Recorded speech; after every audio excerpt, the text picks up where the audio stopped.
Welcome to Open the Gate. It's Friday, it's 9 p.m. Tonight, it's with Vadim Grigorian that we will spend the evening. Welcome to Open the Gate, Vadim. Thank you for coming here. Thank you. It's amazing. Very decadent. You like our decor? Very much so, because I think that we lost all of that. I mean, everything has become very clinic and Oh, yeah. clinical and politically correct. And here, I mean, when you see... Yeah, at Open the Gate, we like the drama.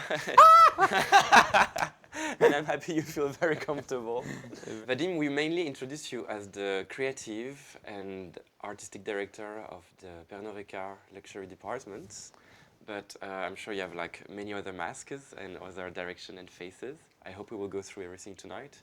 For me, I would love you to explain to the public a bit like how you've been working inside of Pernod Ricard with like connecting alcohol brands and like the top of the artist in the contemporary direction, and how you've been like evolving all this image and how your experiences and how you had the first thoughts to really like go super edgy in what you're doing, for example at the Biennale or at the, I don't know, like many other fairs, because you do everything mainly. So it's a bit like, I know we have a master here and I would like to open the box and see a bit like what you have inside of you.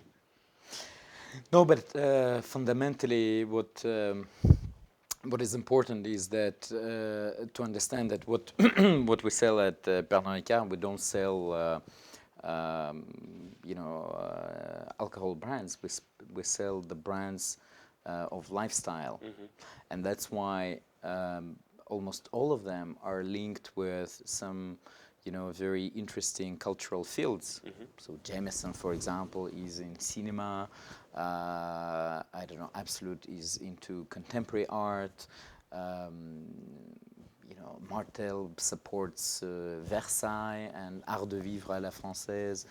So almost each of the brands is into some cultural field. And so obviously, if we like to move forward and promote these brands as the brands that are meaningful and that bring something into the people's life, we need to be on the edge. We need to be, what I say often, we need to be on the bleeding edge, not only on the cutting edge, but on the bleeding edge of contemporary culture. Like as an artist, if I need to work with alcohol brands, I don't know if I'm going to be able to really feel seduced about the idea and feel very free. And that will be your work, of course, to attract those very young talent and to make them understand that it's maybe the project of their life and that's a project that could start their career.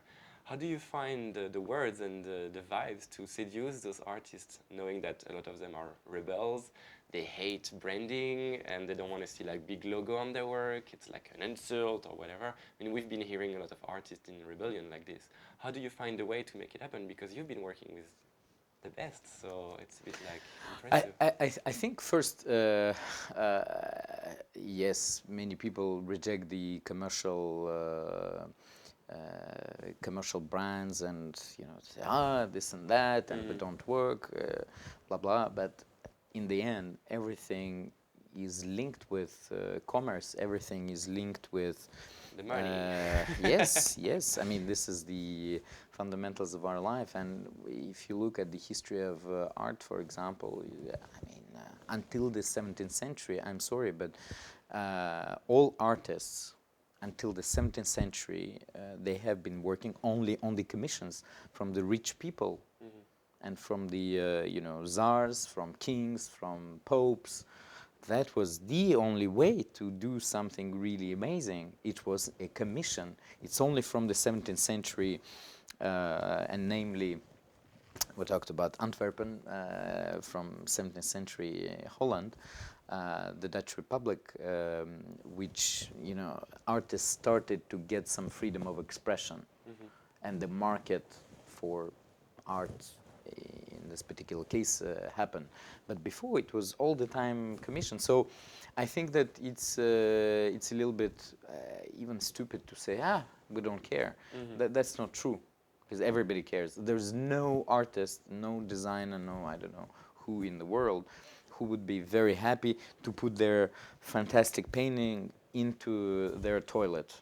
but there were some great names. We started in 1985 with Andy Warhol, then there were Keith Haring, and then A succession. Damien Hirst was there, but nobody knew who Damien Hirst was.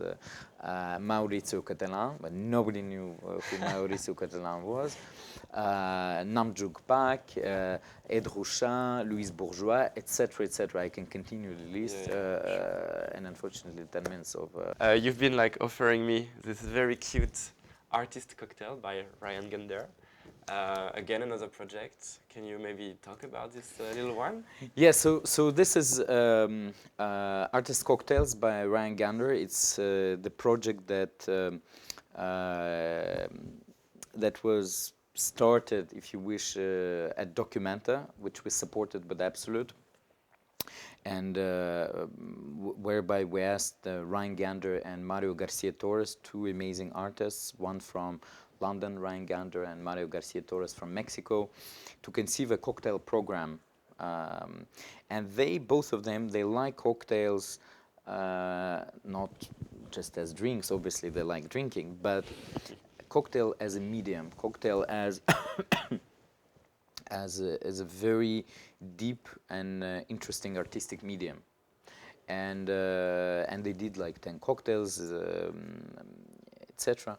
And here it's a project that is much bigger, whereby in this little book that you can bring with you easily, yes.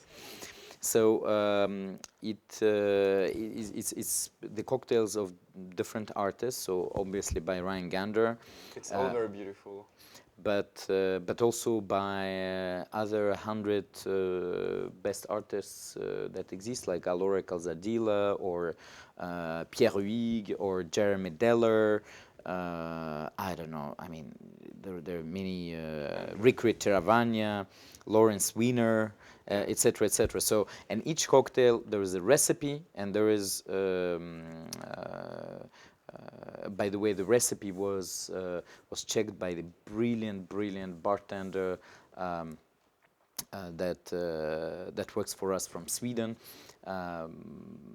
Basile Leon, and Andres Basile Leon. He's amazing, and there's some cocktails like that. Please don't think there's some drugs, etc. It's but my favorite is this one, for example. So drink your own piece, drink someone else's piece. So there are some cocktails that are more conceptual than the drinkable, and the other ones, as we call them, undrinkable cocktails. Thank you for watching Open the Gate. We see you next Friday, 9 p.m.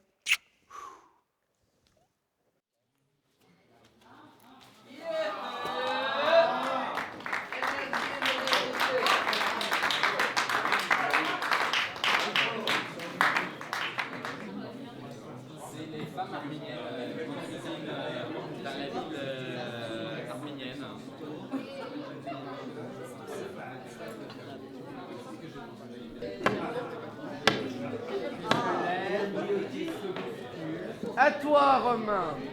Vadim, l'homme de la situation. Voilà, mon toast est pour Ali. Allez, pour